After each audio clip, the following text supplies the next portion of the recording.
With respect to the larger issue of whether I trust the Iranian regime, as I've said before, there are deep-seated disagreements and divisions between the United States and Iran, and those aren't going to go away overnight.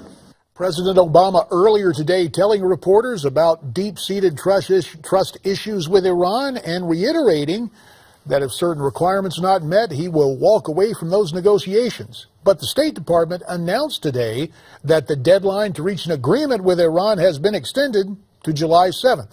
Secretary of State John Kerry and the Iranian foreign minister are in Vienna continuing their talks. A preliminary agreement was reached 2 months ago, but since then no progress has been made on a final deal. To go more in depth, let's turn to Fred Fleitz, former CIA analyst, who joins us from Newsmax, Washington. And on the phone from Martha's Vineyard, we welcome Alan Dershowitz, Harvard Law professor and author of the book Terror Tunnels, The Case for Israel's Just War Against Hamas. First to you, Fred. The president says he doesn't trust Iran, so why on earth are these talks continuing? JD, it's good to be here, and it's a special pleasure to be on with Professor Dershowitz. Look, we surrendered to Iran on its nuclear program when we conceded uranium enrichment.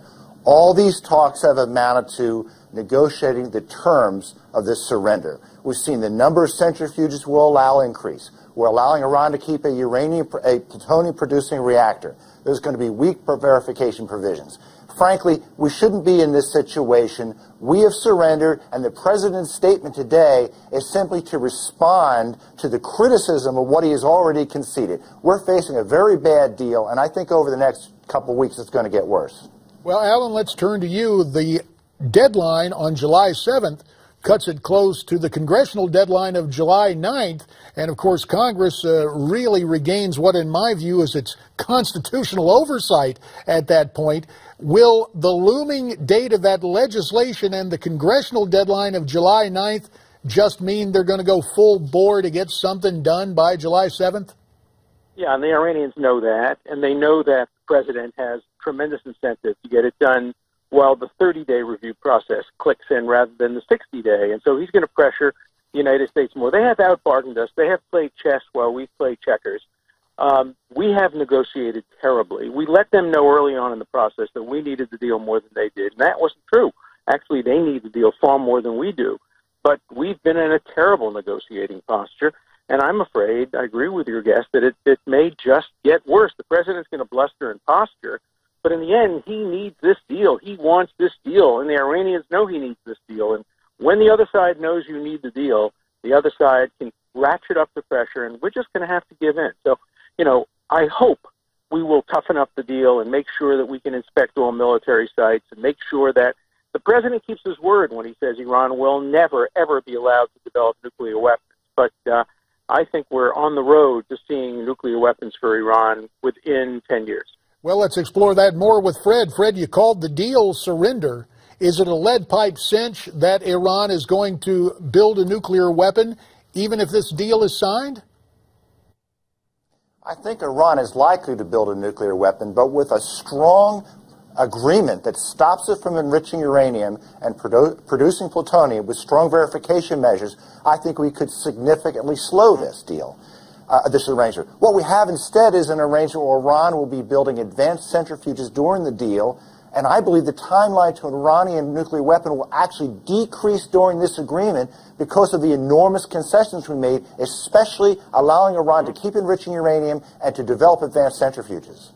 Alan, Israel continues to prepare for an attack from Iran-backed Hezbollah, holding drills in major cities. If this deal with Iran is put together, what does that mean for Israel? Well, Israel certainly has the right to preventively attack Iran. It wouldn't just be a preventive attack. Remember that Iran has attacked Israel repeatedly through Hezbollah surrogates, through the attack on the Israeli embassy in Argentina. It's also attacked the United States, obviously, through Hezbollah in Lebanon. So this would be reactive rather than completely preventive. Will Israel do it? Probably not.